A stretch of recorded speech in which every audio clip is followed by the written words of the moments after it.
അങ്ങനെ 2 മാസത്തെ നീണ്ട സെം ബ്രേക്ക് കഴിഞ്ഞിട്ട് ക്ലാസ് പിന്നെ സ്റ്റാർട്ട് ചെയ്തു. രാവിലെ എണീറ്റ് ആദ്യം നോക്കുന്നത് കോട്ടയം കളക്ടറിന്റെ പേജിലാട്ടോ. എങ്ങാനും വല്ല മഴയവധിയും പ്രഖ്യാപിച്ചിട്ടുണ്ടോ? ഇപ്പൊ പഴയ പോലെയൊന്നല്ല ക്ലാസ്സിലേക്ക് പോകുന്നത്, ഡോറയുടെ പ്രയാണം പോലെയാ. കാട്, മല, തോട്, പൂന്തോട്ടം, അരുവി, പിന്നെ ക്ലാസ്.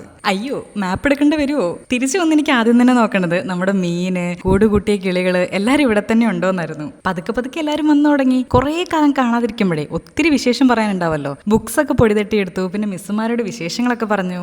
എന്റെ ഡിപ്പാർട്ട്മെന്റ് കാണാൻ ഭയങ്കര രസാട്ടോ. ഒരു തറവാട് പോലെ ഇരിക്കുന്നത്. ഇവിടെ ഇരുന്ന് മഴ എൻജോയ് ചെയ്യാൻ ഭയങ്കര വൈബാ. ക്ലാസ് പൂട്ടിയതിനു ശേഷം ഞാൻ ഏറ്റവും കൂടുതൽ മിസ് ചെയ്തിട്ടുണ്ടായിരുന്നത് എല്ലാവരും കൂടെ ഒന്നിച്ചിരിക്കുന്ന ഈ ഒരു ലഞ്ച് ആട്ടോ. ഡേ സ്കോളേഴ്സ് വീട്ടിൽ നിന്ന് നല്ല വാഴയിലയിൽ പൊതിഞ്ഞുകൊണ്ടിരുന്ന ഫുഡ് ഐറ്റംസിന് വേണ്ടിയുള്ള ഒരു കാത്തിരിപ്പുണ്ട്. ഞാൻ ഫുഡ് വാങ്ങിക്കുന്നത് ഈ ചേച്ചിന്റെ കയ്യിൽ നിന്ന് കേട്ടോ. ഇതൊരു ഹോംലി മീൽസാ. ക്യാമ്പസ് പിന്നെ ഓൺ ആയതിന്റെ സന്തോഷത്തിലായിരിക്കും. മഴ നല്ല തകർത്ത് പെയ്യുന്നുണ്ട്. ഇതെന്താണെന്നറിയാവോ? ചോക്ലേറ്റാ. ഒരു കുഞ്ഞു ചോക്ലേറ്റ് ഇത്രയും പേര് ഡിവൈഡ് ചെയ്തെടുത്താൽ എനിക്ക് കിട്ടിയ പീസാ ഇത്.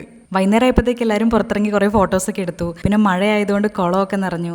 പ്രിക്കോഷൻസിനായിട്ട് നമ്മുടെ കുറേ മരത്തിന്റെ ചോലയൊക്കെ ചാടിച്ചിട്ടുണ്ട്. അപ്പോൾ നമുക്ക് അടുത്ത വീഡിയോയിൽ കാണാം. Okay, by.